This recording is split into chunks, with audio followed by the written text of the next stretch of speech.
Good Old Times 2025. Das Event für Altblech-Fans. Sichert euch eure Tickets unter www.goodoldtimes-event.de und feiert mit uns zusammen im Museumspark Rüdersdorf.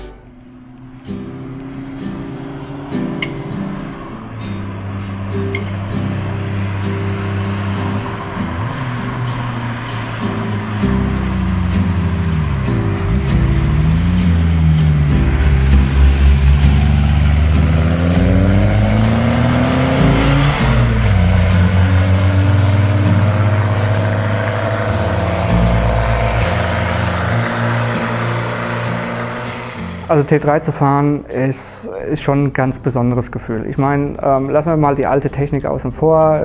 Komfort ist was anderes, überhaupt keine Frage.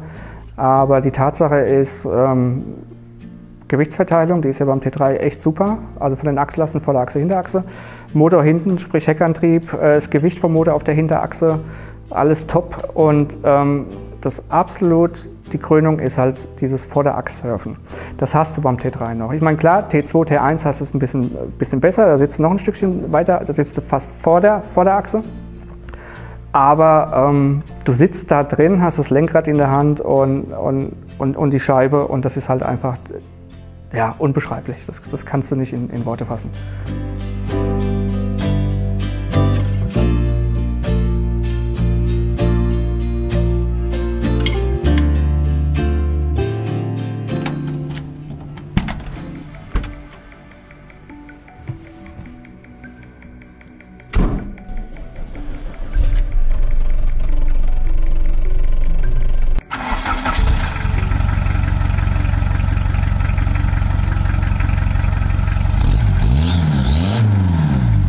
Ich bin der Chris, bin 40 Jahre alt, komme aus der Nähe von Miltenberg und ich fahre T3.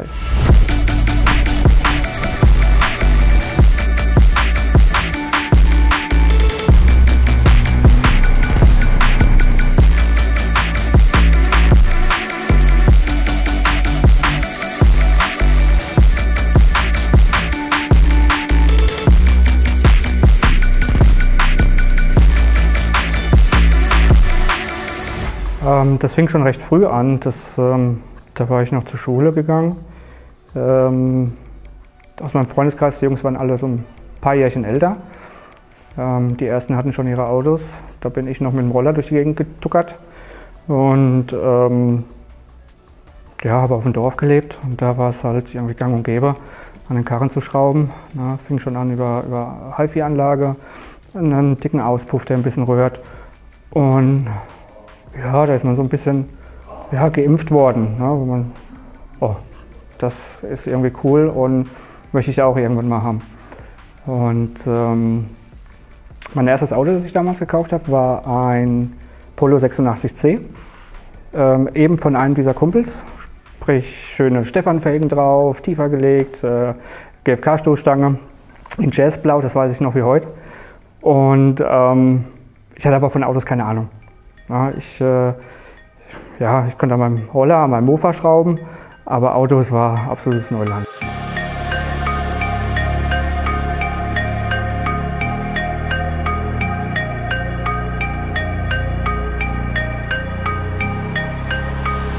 Ja, es kamen dann so viele Autos. Es kam ein Käfer noch, es kam ein T2-Bus, es kam ein 2er Golf GTI, es kam ein Opel Amanta, ein B-Commodore, als Coupé, als GS auch noch, in Nordfrankreich geholt. Und das alles in einer Zeitspanne von vielleicht 10 Jahren.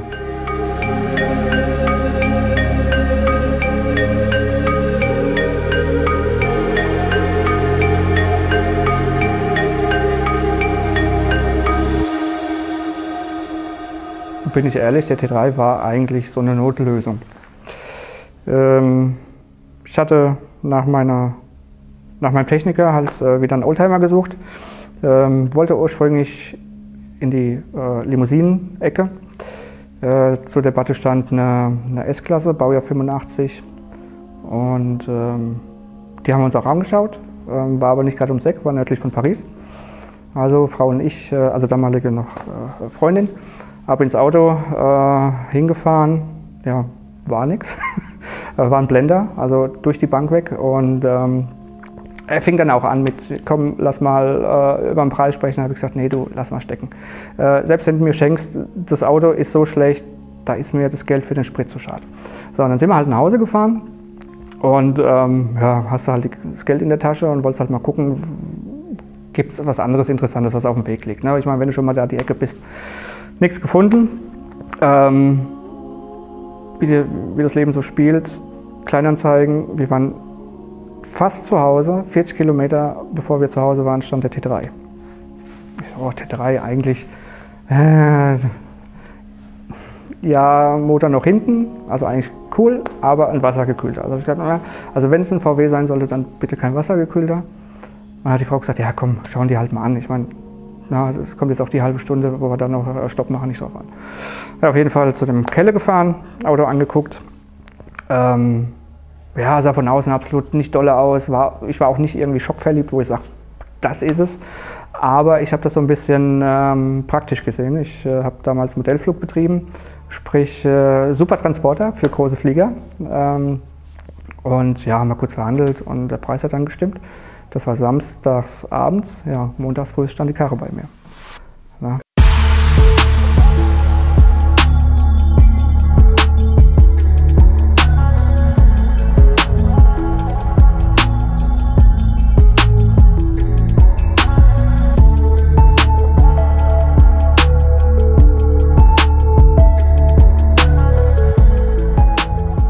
Ja, also dass irgendwas aufs Auto drauf sollte, war klar. Ich meine, die Fläche an Blech und Lack bietet sich ja an, dass man da irgendwas Plakatives platziert. Die Frage war halt nur, was. Ne? Mein damaliger Vermieter, der Jürgen, der hat halt einen T2 gehabt, den Sinalco, auch kein Originaler, sondern auch so selbst aufgebaut. Und da fand ich das eigentlich schon ganz cool, dass man so ein gewisses Motto-Auto baut. Und da haben wir abends dann mal zusammen gesessen beim Grillen und beim Bierchen und ja, haben halt erzählt, dass ich da halt auch gerne in die Richtung gehen wollte und ob er nicht ein paar Ideen hat. Ne? Er ist ein paar Jährchen älter als ich und auch recht versiert, was so Fahrzeuge der 70er, 80er betrifft. Und Vorschlag von ihm war halt, Campagnolo zu machen. Ich weiß nicht, ob ihr das kennt, Campagnolo, schwarzes geschwungenes Logo, also echt, sieht toll aus. Aber es war halt, ja, für mich nicht das. Ich meine, ja, man hätte motomäßig mit Fahrrädern auf dem Dach das Ganze so drapieren können. Aber wo ich gesagt habe, nee, habe ich keinen Bezug dazu. Ich bin leidenschaftlicher Autofahrer. Würde am liebsten nur im Auto sitzen, kann meine Frau wahrscheinlich bestätigen. Ja, und dann, was machst du? Ich meine, du hast ein weißes Auto.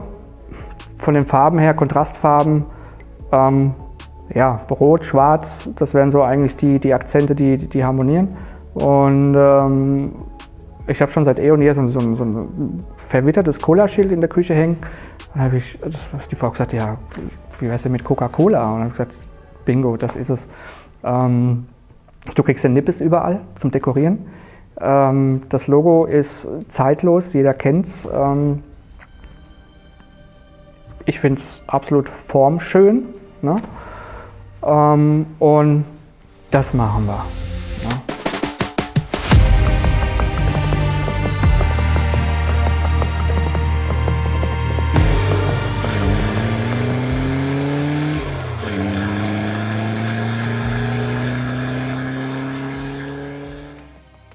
Bring it back. Sauerkrauts.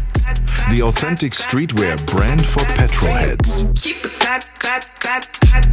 Und jetzt 10% sparen mit dem Code COLA10.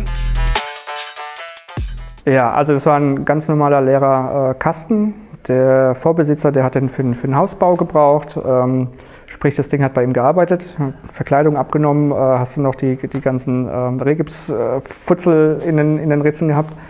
Und es sollte ja bei mir eigentlich nur ein Transporter sein für meine Modellflugzeuge. Na, ich bin geflogen im Maßstab 1:3, also die Flugzeuge schon recht groß. Und dann habe ich gesagt, okay, ich muss mir erstmal ein kleines Schienensystem einsetzen, damit die Flieger gesichert sind. Einen kleinen Schrank wäre ganz cool für Werkzeug oder für Utensilien. Und da habe ich auf Spemmel hier so einen kleinen Küchenhängeschrank platziert. Und dann wurde das aber immer mehr nicht zum Hobbyauto, sondern zum Freizeitauto. Dass wir gesagt haben, Hund rein, Frau auf dem Beifahrersitz und mal los. Und dann war die Überlegung, ja, was machst du? Baust du selber aus? Nee, wollte ich nicht. Und ein szenebekannter Schrauber aus Frankfurt, hab ihn selig, Michael Bembler, hat damals einen T3 geschlachtet. Er hat gesagt, du, Christoph, hat mich angerufen, ey, ich habe hier einen Westfalia stehen, du suchst auch einen Ausbau, ist nicht mehr der schönste, kannst du dir abholen. Hingefahren, komplette Ausstattung, Küche dabei, Mittelschrank dabei, Schlafbank dabei, Dachschrank dabei, Eckschrank dabei. Da habe ich gesagt, perfekt. Na, halt ranzig, hatten sie mal mit irgendeiner Folie überklebt, ausgebaut, mitgenommen.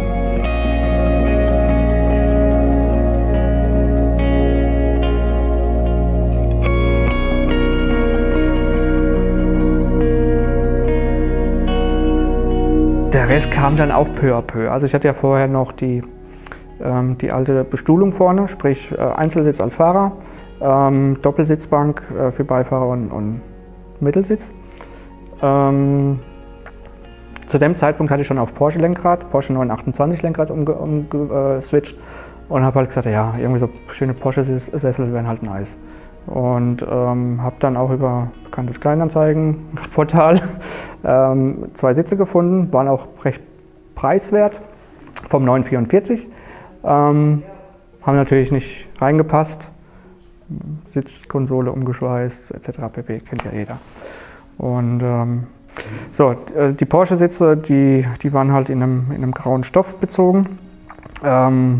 Ja, am Anfang denkst du ja cool, Porsche-Sitze drin, aber die haben halt nicht ins Bild gepasst. Ja. Und ich habe dann einen Sattler gefunden, der hat seinen Sitz noch in Deutschland, aber die Fertigung in Polen. Dem habe ich die Sitze geschickt, habe den, dadurch, dass ich aus der Bekleidung kam und aus dem Bereich, halt wirklich eine Arbeitsanweisung mit detaillierter Beschreibung, wie ich gern die Sitze hätte. Sprich rotes Leder, weiße Steppnähte, weiße Kederbänder. Und ja, 3 Monate später hatte ich dann die Porsche-Sitze in Rot. Na, ich natürlich gefreut wie ein Schnitzel. 2 Jahre später gibt es Nachwuchs. So, was machst du denn da? Na, da war das Thema Sitzbefestigung, hast du natürlich mit so alten Porsche-Sitzen echt schlechte Karten. In die Mitte nochmal einen dritten Porsche-Sitz reinzusetzen, habe ich gesagt, nee, da geht so ein bisschen das Feeling verloren.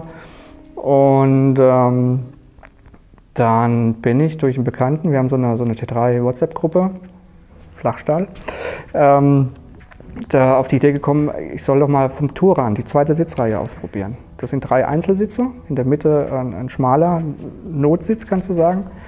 Die äußeren Sitze haben Isofix. Alle 3 sind unterschiedlich verstellbar und umklappbar. Das heißt, selbst wenn der Kleine irgendwann mal größer wird, könnte man sagen, man klappt vorne alles um und er kriegt sein Bettchen. Ja, da bin ich jetzt halt mit den Touran-Sitzen erstmal als Notlösung unterwegs.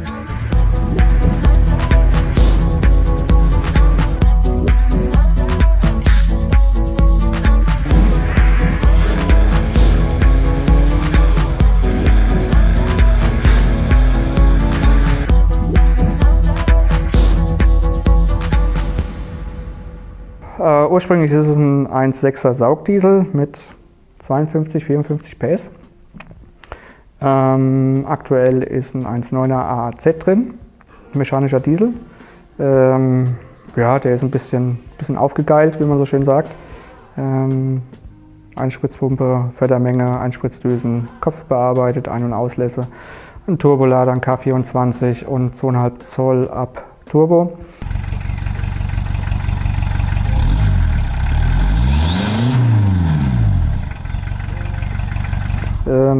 Endtopf ist eigentlich so eine Cherry Bomb, wo von den V8-Motoren als Mittelschalldämpfer genutzt wird. Und ja, das Ding macht richtig Spaß. Also, ja, der Turbo pfeift, das ist mega. Das Drehmoment ist klasse, auch gerade oben rum. Der AZ braucht ja Drehzahl, also ist nicht so eine niedertorische Krücke wie manch anderer. Und ja, gut von der Leistung. War nicht auf dem Prüfstand, habe ich jetzt mal irgendwas roundabout zwischen 100 und 120 PS. Standhaft, und an einem normalen 5-Gang 3H-Getriebe.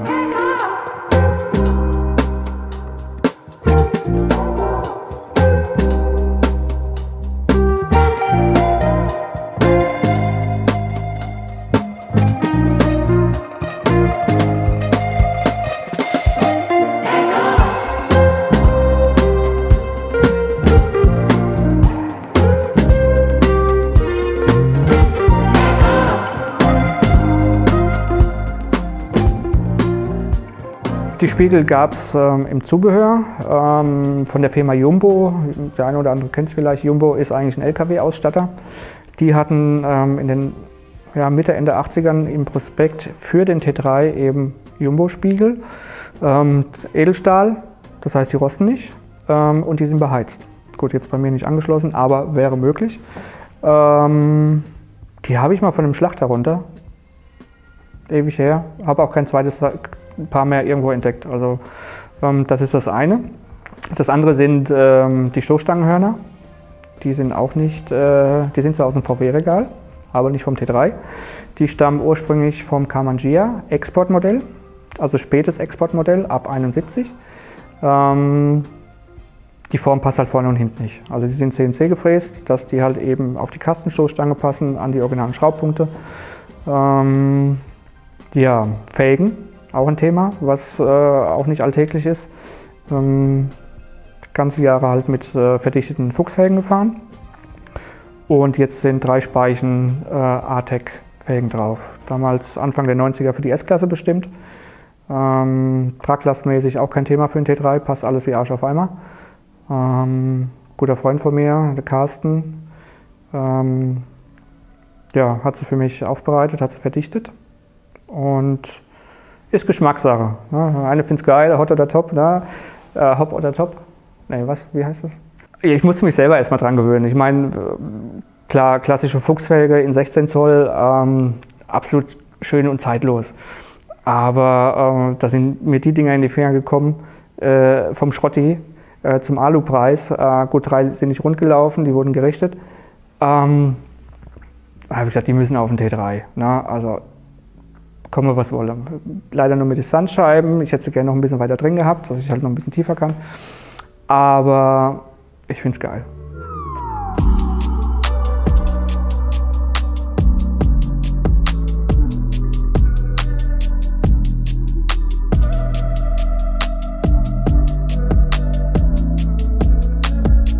Ja, Luftfahrwerk ist, die Dämpfer sind von TH Technics. Die Steuerung ist von der Firma Streetec. Sven und Michael von Streetec kenne ich jetzt bestimmt 20, 22 Jahren. Damals schon viel zu tun gehabt, die haben mich da echt gut beraten. Das TH Technics im T3 ist eigentlich nicht tief. Da bin ich vorher Static deutlich tiefer gefahren. Habe da so meine Struggle mit gehabt, ne? Wie kriegst du die Karre tiefer? Der Frankie ist mir da echt gut zur Hand gegangen. Zum Thema Hinterachse gab es von ihm Deckel, wo dann der Balk weiter höher sitzt. Federaufnahmen sind bei mir sowieso geändert, damit er halt eben hinten mehr Tiefgang hat. Vorne habe ich mir aus der Industrie Domlager anfertigen lassen. Das sind im Prinzip gummibedampfte Unterlegscheiben. Also das heißt, du hast eine Unterlegscheibe 3 mm und dann habe ich in 2 mm Schritten habe ich die bedampfen lassen, also aufvulkanisieren lassen mit einer Shore-Härte von 80. Das heißt, ich kann vorne die Domlager einsetzen und in 2 mm Schritten höher oder tiefer kommen. Und da sind sie aktuell, ich glaube, 3 mm Gummistärke. Das reicht. Also mehr geht auch nicht. Komplett abgelassen liegen die Querlenker schon am Rahmen an und hinten die Schwinge am Rahmen.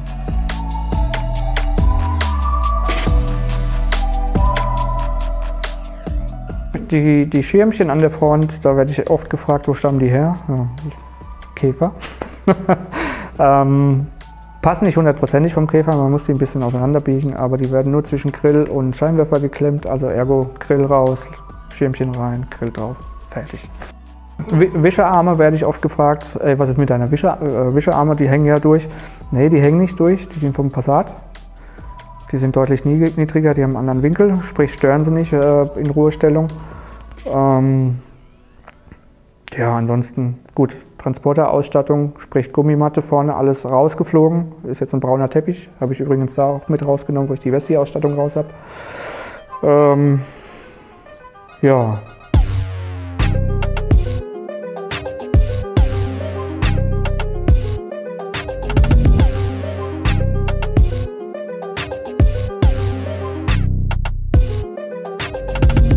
Also man muss auch dazu sagen, meine Frau und ich, wir gehen gerne auf den Flohmarkt. Also da siehst du auch ganz kuriose Sachen. Aber wo dann halt bekannt wurde, dass ich einen Coca-Cola-Bus baue oder habe, ja, wie das so ist, Weihnachtszeit. Na, die Leute kaufen sich einen Cola-Kasten, gibt es so ein dämliches Blechschild dazu. Ja, frag nicht, wie viele Blechschilder ich Ende des Jahres habe. Meine Mutter hat letztens die geht auch gerne auf den Flohmarkt, woher habe ich das bloß, hat sie mir Pins mitgebracht, so Ansteckpins. Nein, nicht ein Pin, nicht 2 Pin, nein, eine ganze Schale voll, bestimmt 50, 60 Pins. Ja, und so zieht sich halt das durch. Also, ja, das ist was für ein Chris. Der hat ja Coca-Cola. Na, der freut sich bestimmt drüber. Aber da muss ich auch wirklich mal irgendwann regelmäßig die Reißleine ziehen und sagen, ey Leute, lasst mal gut sein. Na? Ich meine, es ist eine Flodderkiste. Na? Da ist ein Haufen Nippes drin, ein Haufen Details auch. Aber ich bin halt jetzt an so einem Punkt, wo ich sage, stopp. Na? Bis hierhin und nicht weiter.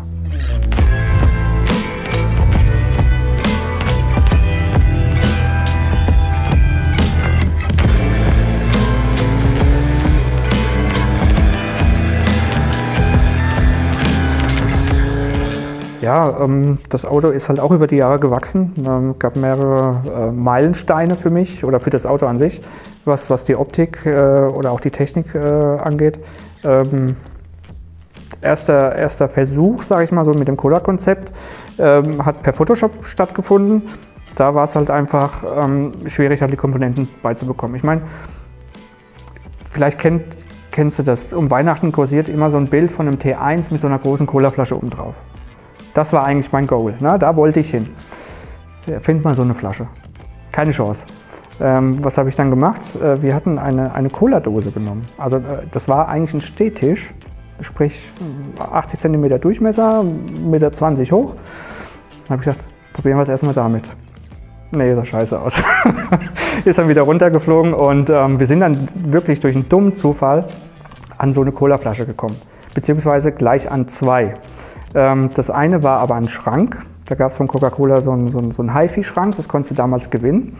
Und es gab eben die Flaschen, wie ich sie jetzt drauf habe, die ist aus Kunststoff, das ist reine Dekoartikel.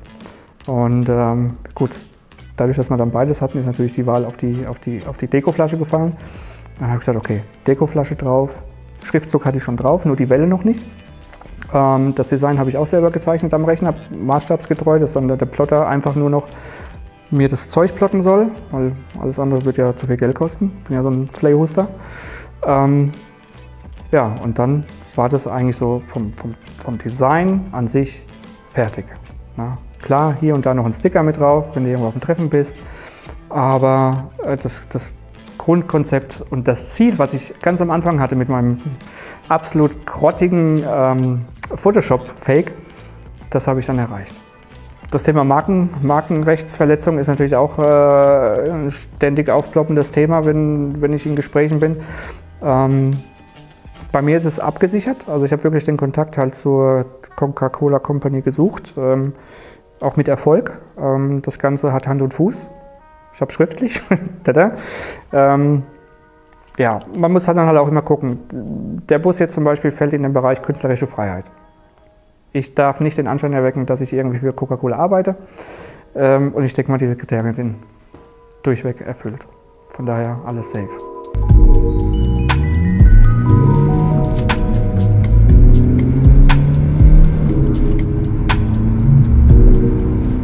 Ich sag mal, so ein Projekt ist halt nie fertig. Ne? Also ich habe den Bus jetzt ja, so ziemlich genau 10 Jahre. Was irgendwann mal ansteht, gut, es fängt jetzt an. Also substanzmäßig ist der Bus echt mega. Der sieht zwar gammelig aus, ist aber alles nur Airbrush, alles künstliche Patina. Und nichtsdestotrotz, also die Fugen haben noch die originale Dichtmasse drin, die werden von mir zweimal im Jahr mit Fluidfilm ausgespritzt, mit Temperatur und dann mit Hochdruck. Aber die Einstiege müssen jetzt bald gemacht werden. Ne? Das steht mal an, also so kleine Instandhaltungsarbeiten, ansonsten ist das Ding technisch immer auf Stand. Natürlich, wenn man sich was wünschen dürfte, dann wäre das mal richtig Leistung in dem Ding. Ne? Also sollte ich mal irgendwann mal unverhofft zu Geld kommen, was glaube ich mit dem Fuhrpark nicht der Fall sein wird, dann könnte ich mir schon vorstellen, das Ding irgendwie auf dem V6 oder V8 mal umzubauen.